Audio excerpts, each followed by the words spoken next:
بسم الله الرحمن الرحیم. په انفو کې یو اپشن مانیج ډاکومنت دی، مهم اپشن دی. مانیج ډاکومنت څه کوي؟ مانیج ډاکومنت وظیفه یې دا ده چې تاسو ته هغه فایلونه چې ډونټ سیو شوي وي یا تاسو نوي ثبت کړي هغه درته ثبتوي. صحیح دی؟ مثال دا کتاب تاسو لیکئ، مونوګراف دی، کتاب دی، هر شی چې دی دا لیکئ، لیکل پرې روان دي، ډیزاین هر څه روان دي، خو تاسو ته ثبت کړی نه دی، سیو نه دی، یا پروګرام کلوزوي د دې په ځای چې تاسو سیو ورته وایي دته وایي ډونټ سیو. فایل درنه لاړو، صحیح دی؟ ځای تعین نه دی، نوم نه لري، ورک شو درنه. یا مثال فایل د وورډ راخلاص کړه، لیکل ډیزاین پکې روان دي، کله کله همداسې کېږي مخکې دې چې فایل ثبت کوو مونږ لیکل پکې کوو، برق در باندې لاړه، فایل بیا ورک شو. دغه فایلونه چیرته را پیدا کېږي؟ څنګه را پیدا کېږي؟ سرخلاص شو. د دې فایلو د را پیدا کولو لپاره په انفو کې همدغه اپشن دی مانیج ډاکومنت، چې هغه فایلونه تاسو نه مثلا ډونټ سیو شوي دي یا مثلا نه دي ثبت شوي یا په هر لحاظ سره د تاسو له لاسه وتلي هغه را پیدا کړئ. نو دا اپشن تاسو ته را پیدا کوي. دلته چې کلیک وکړئ دغه ورډ ټول هغه فایلونه چې آخر ځل یې ثبت کړي وي درته لیستوي. خو دغه فایل څه وخت ثبتوي او څومره دقیقې وروسته یې ثبتوي. د دې په خاطر تاسو راځئ فایل ته آخر اپشنو ته راځئ، دلته د سیو اپشن باندې کلیک وکړئ. په دغه ځای کې مونږ هغه تر ټولو کمترین هغه کمه دقیقه انتخابوو چې څو ده؟ یوه ده. دا تاسو په کمپیوټرو کې څو وي؟ لس وي. دا لس څه معنا ورکوي؟ یعنی کمپیوټر هر لس دقیقې وروسته اتومات خپله فایل ثبتوي. ته مه ثبتوه، ته سیو مه ورته وایې، خپله یې ورډ ثبتوي. څو دقیقې وروسته؟ لس. اما دا لس ډیر دی، کېدای شي تاسو یو فایل جوړ کړئ 15 دقیقې وخت ونیسي او په 15 دقیقو کې مثلا در باندې برق لاړه یا فایل د له لاسه ووت، بیا خدای نشي ثبتولی ځکه چې دقیقه لس باید پوره شي. بیا دا تر ټولو کمه دقیقه څو کوي ورته؟ یوه دقیقه. وروسته له دې کمپیوټر هر یوه دقیقه وروسته فایل ثبتوي. له یوې دقیقې نه نیولې تر یو سل شلو دقیقو پورې کولی شي دلته ورته ولیکئ. اوکې، اول کار به همدا کوئ، دې ته وایي اوکې. دا چې یو ځل لس یو کوي، بیا هر ځل چې وورډ راخلاصوي دا یو پاتې کېږي. بیا ضرور نه دی چې هر ځل وورډ راخلاص کوي لس دقیقې یوه دقیقه کوي، دا نور په ټول وورډ کې تغیر شو. اوس لیکل، مثلا تاسو لیکل کوئ کمپیوټر کې، لیکل روان دي، ډیزاین دي، ټول کارونه، خو یو دقیقه وروسته اتومات په دغه ساحه کې سټاټس بار ما تاسو ته ویلي وو په دې کې یو مسیج درکوي. مسیج راځي خپله تېرېږي، قد یو مسیج تېرېږي بیرته، هغه معنا یې همدا ده چې دا فایل ثبت شو، ورډ ثبت کړه ځان سره. یو دقیقه چې پې تېرېږي فایل ثبتېږي، 2 دقیقې کېږي فایل ثبتېږي. بالاخره تاسو چې دا فایل ورته وایي ډونټ سیو، فکر مو نه دی نو ډونټ سیو شو، برق در باندې لاړه، څنګه بیرته هغه فایل تاسو را پیدا کړي؟ بیا تاسو خالي ورډ راخلاصوئ په دې شکل، راځئ فایل او دلته انفو مانیج ډاکومنت په اول اپشن باندې کلیک وکړئ. وینئ یو فایل ثبت شوی دی، په دې کلیک وکړئ، څه ورته وایي؟ اوپن. کوم فایل چې مونږ لیکلی اتومات خپله کمپیوټر ثبت کړی دی. اوس له لاسه ونوځي، بیا تاسو اپشن لرئ سیو از، ورشئ زر یې سیو از کړئ چې بیا مو فایل څنګه نشي ډونټ سیو نشي، له لاسه ونوځي. ځای ورته تعین کړئ، نوم ورکړئ، سیو ورته وایي، نور مو فایل په کنټرول کې پاتې کېږي. سرخلاص شو. د دې اپشن په واسطه څومره فایلونه چې تاسو نه ډونټ سیو شوي دي په دې ځای کې درته ذخیره کوي. دلته اپشن هم لري سیو از. سیو از دا معنا چې همدا فایل ما درته پیدا کړو خو ته یې اوس سیو از کړه چې پاتې نشي. دا د اپشن وظیفه وه.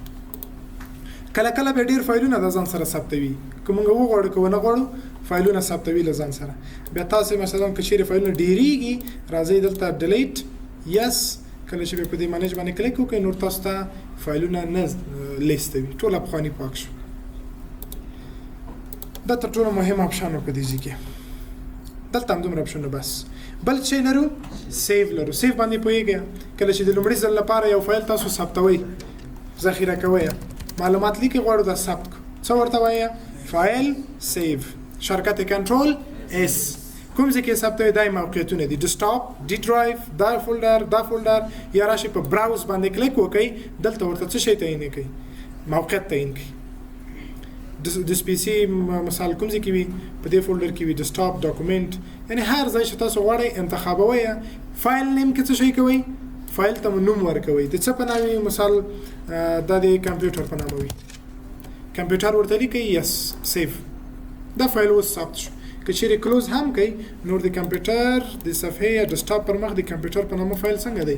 ثبت. کلک راخلاصېږي ورته. دا د سیو از چې د لومړي ځل لپاره یو فایل ثبتوي. سیو از بیا څه کوي؟ که غواړئ چې همدا فایل په څو نومو په څو ځایو کې ثبت کړئ. مثال دا فایل خو صحیح دی، ما لیکلی دومره، زه لږ تغییرات پکې راوړم خو په اصلي کې دې رانه شي، یو بل فایل کې جدا ثبتوم. مخکې دی چې د فایل کې تغییر راولو، مشکل نشته که تغییر راولیم، خو فایل ته څه وایو؟ سیو از. کوم ځای کې وي؟ براوز، ډیسکټاپ، د کمپیوټر په نامه و، مثلا دا د هارډویر په نامه وي. اوس کمپیوټر وتړل شو، فایل کوم فایل را خلاص دی؟ هارډویر. دا اوس مشه سیو از که هر تغییر چې پکې راولئ راولئ، کنټرول ایس کوي، دا کلوز کوي. اوس کمپیوټر را خلاص کوي، په دې کې تغیرات شته؟ نه. ولې؟ ځکه اصلي فایل مونږ پرېښی و، په ځای مونږ سیو از کړی و. د څه په نامه دی؟ هارډویر په نامه. دا چې را خلاص کړي په دې کې تغیرات راغلي. پوه شوئ؟ بعضې وخت همداسې یو نمونه مثلا سی وي څوک درته رالیږي، دا نمونه ده، وایي خپله سی وي دې جوړه کړه. ته په اصلي نمونه کې تغییر نه راولې، ته ځان ته جدا یو فایل سی وي جوړوي. بیا همدا تاسو څه کوئ؟ سیو از کوئ. اصلي په خپل ځای پاتې کېږي، تاسو ته فرعي یو بل فایل جوړېږي. دا د سیو از ګټه ده. بل اپشن لاندې پرینټ لرو. پرینټ باندې کلیک وکړئ. پای کې تاسو کتاب غواړئ څنګه کوي؟ چاپ یې کوي. مونوګراف، کتاب څه هر شی وي. د څه رقم چاپوئ؟ لومړی اپشن کاپي. مونوګراف چاپوئ. څو کاپي پکار دي؟ استاد درته ویلي 4 کاپي راوړه د مونوګراف. نو دلته به تاسو څو ورته ولیکئ؟ 4. نو 4 مونوګراف درته چاپوئ. پرینټ باندې کلیک وکړئ، مستقیم پرینټ شروع کیږي. خو مخکې دې چې تاسو پرینټ شروع کړئ، لاندې اپشن تنظیمات مخ ته یوسئ. پرینټر د ځکه انتخاب کړئ. کوم پرینټر مله کمپیوټر سره وصل دی، انسټال دی، تاسو به پرینټر ورته انتخاب کړئ. سر خلاص شو. بیا وروسته راځئ، ورقې ورته تعینوئ. کومې ورقې ورته پرینټ کړم؟ پرینټ آل پیجز، ټولې ورقې پرینټ کړه. کلاس وي که شل وي که 200 وي. که پرینټ سلیکشن ورته وایي، اوس غیر فعال دی، کار نه کوي. هغه وخت کار کوي چې تاسو یو صفحه ورته سلیکټ کړئ. مثال په دې دومره صفحو کې زه غواړم فقط دغه 2 پاراګرافه پرینټ کړم. نو څه ورته وایي؟ کنټرول پی. راځي پرینټ آل پیج نه ورته وایي، پرینټ سلیکشن. هغه ځای مو چې سلیکټ کړی راته پرینټ یې کړه. کله چې پرینټ کوي ما 2 پاراګرافه په ورق کې پرینټېږي. بل اپشن پرینټ کارنټ پیج دی. پرینټ کارنټ پیج څه معنی؟ څو ورقې لرو؟ څو ورقې دي؟ ته چې راشي دغه سټیټس بار کې ښکاري 3 ورقې لرو. پیج 3 of 3 3 ورقې لرو. مونږ په څومره ورقې کې یو؟ په 3مه کې یو. که زه ورته یم کنټرول پی او دلته ورته وایو چې څه شی؟ پرینټ کارنټ پیج. په کومه صفحه کې مو چې کارسر دی هماغه صفحه درته پرینټوي. په څومره صفحه کې کارسر و؟ په 3مه کې. نو تنها 3مه درته پرینټوي. دې ته پرینټ کارنټ پیج وایي. کسټم پرینټ به څه معنا؟ په خپل زړه ورته تعینوي. مثال چپټر د دې 200 صفحې، ته غواړې 10 ورقې یا 10 صفحې پرینټ کړي. نو څه ورته وایي؟ چې له اول نه تر داش منفي علامه ورکړئ. تر څو پورې؟ تر 10 پورې. اول 2 3 تر 10 درته پرینټوي، له 10 نه خو ته نور نه پرینټي. صحیح دی؟ او که ته طاقه دانه ورقې غواړې پرینټ کړي، په 100 ورقو کې غواړې 3 ورقې پرینټ کړي چې هغه کې مثلا 15مه پرینټوي، ولیکه 15. بل مثلا 10مه پرینټوي، چې ولیکه کامه 10مه. منفي به نه ورکوي، ښه منفي 2 معنا ورکوي، یعنی هغه منځ کې چې کومې راځي هغه هم ورسره پرینټېږي. کامه. بل مثلا 19مه غواړم پرینټ کړم، نو څه ولیکم؟ 19 ولیکئ. کامه به منځ کې ورکوي، کمپیوټر درته 15مه 10مه 19مه مستقیم پرینټوي. دته کسټم وایي. او کوم نه غوښتل غواړئ ټول کتاب پرینټ کړئ، بیا څه ورته وایي؟ alt print all pages. بل اپشن چې شی لرو پرینټ one sided او manually print on both side. دوه ډوله پرینټر لرو. یو رقم پرینټر دی چې دوه طرفه ورقه پرینټوي. اپشن ورته انتخابوي both side. کله چې پرینټ ورته وایي یو مخ پرینټوي، بیرته ورقه کش کوي، بل مخې پرینټوي. مطبوع کې لیدلې وي شاو مخې پرینټوي. خو خبره دلته ده که چیرې پرینټر مو یو طرفه وي، دوه طرفه ظرفیت نه لري چې تاسو ورقه پرینټ کړئ، نو دې په خاطر تاسو دې اپشن څنګه کار اخلئ؟ که پرینټ وان ساید وای یو طرف پرینټیږي، یو طرف خالی، یو طرف پرینټیږي. اما که تاسو وای چې نه زه غواړم دوه طرفه پرینټ کړم، بیا تاسو کوم اپشن انتخابوي؟ دوهم اپشن انتخابوي. دا یو کار صحیح دی. ورقه به منظمه ایښي وي، پرینټر به فعال وي. بیا ورته وایي پرینټ. زای ثبت نه دی دلته به ثبت کوم څنګه د پنامه به ثبت کو سیف. دغه مسج ته به اوکی نه وایي، دا مسج به هم د سی پرېږدي. پرینټر خپل لوس شروع کوي په پرینټ باندې. اوله، درېمه، صحیح، پنځمه، اومه، نهمه درته پرینټوي. دا چې کله پرینټ شول ورقې راوځي.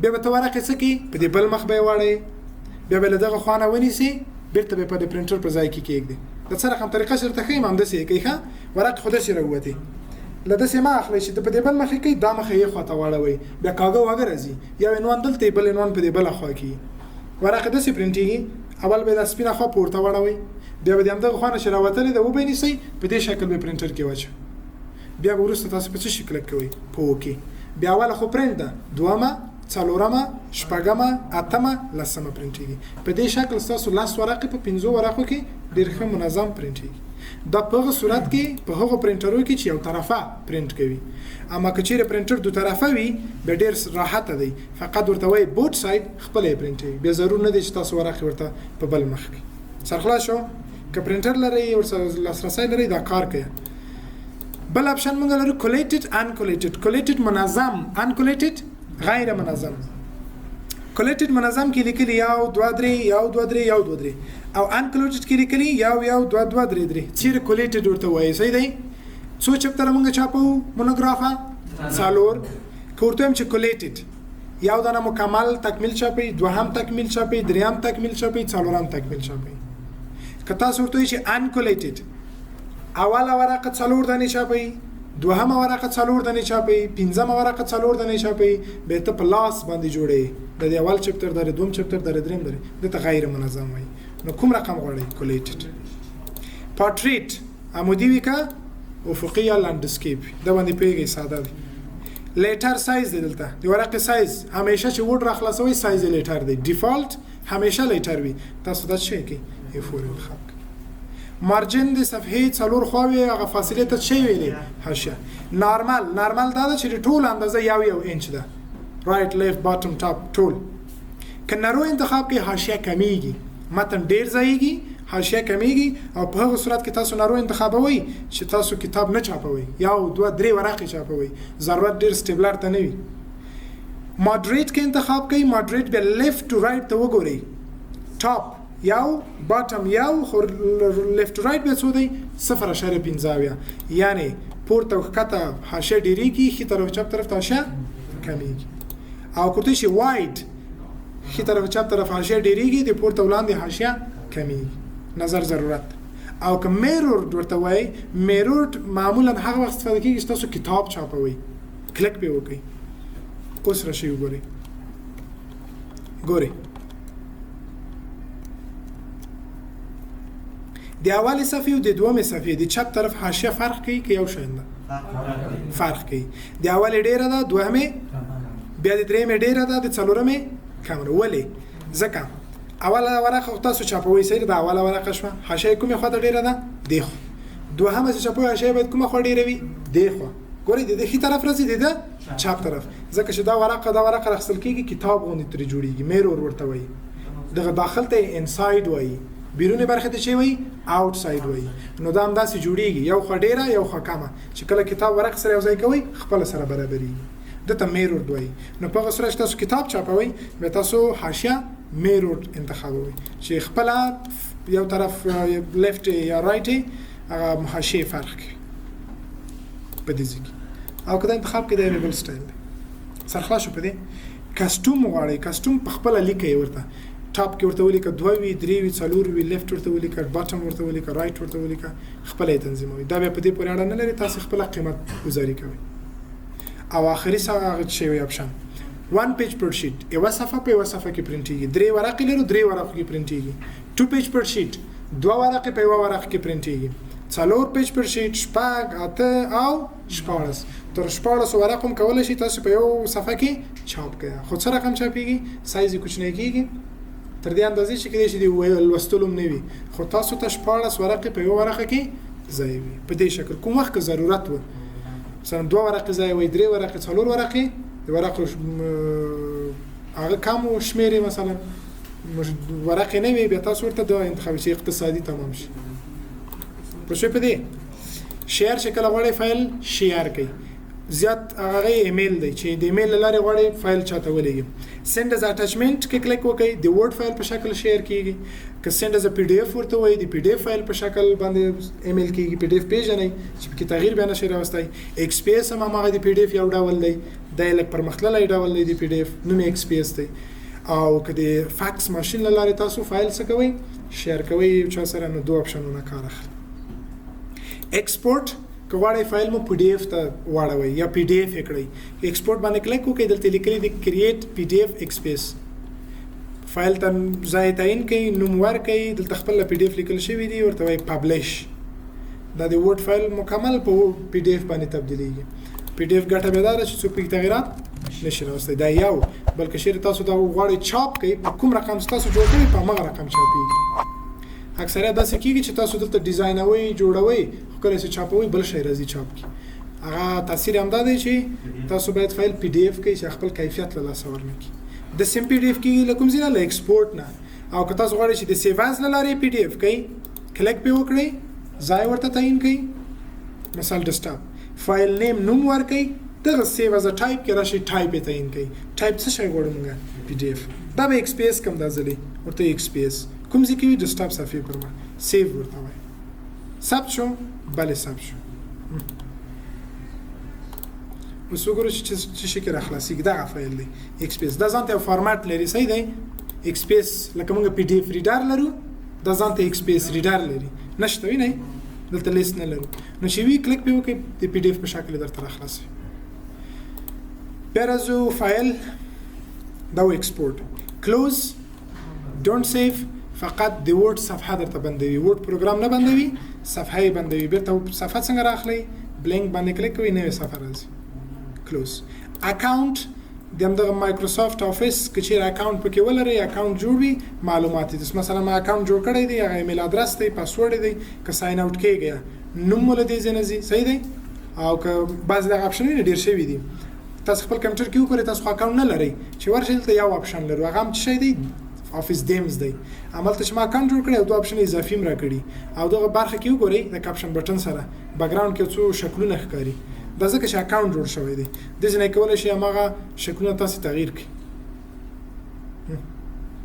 چې اکاونټ جوړ کړئ دا وي که اکاونټ نه وي بیا دا کار نه کوي او دیمز ته چې راسئ دا اوس کلرفول دی ډارک ګرې انتخاب کړئ ډارک ګرې یعنې تور سپین او خړ صحیح او که ته چې بلاک کاملا تور ته وړي او که وایټ انتخاب کړئ بیا ټول رنګ یې سپین راځي صحیح دی دو کې به تاسو یو موډ انتخاب کړئ نو چې هر سره هغه سره تاسو راحته وي فیډبک نظر ورکوي مایکروسافټ شرکت ته نظر ورکوي چې ورډ دغه اپشن دی کم دی یا زیات دی یا د اپشن بې فایدې دی اضافه کړی او یا اپشن موږ ضرورت لرو نشته کله خدماتو نه خوشاله یې نو ورته وایي سند سمایل ورته لیږي آی لایک سمثینګ او که مثلا غصه کوم مشکل لري ورډ راحت نه ورسره آی ډونټ لایک سمثینګ په دې باندې کلیک کوي صحیح دی او که مثلا سجیشن لري ورته پیشنهاد لري به ورته څه وایي آی هاف ا سجیشن ورته لیکي بس سندوي او اپشن په خیر به چې ورډ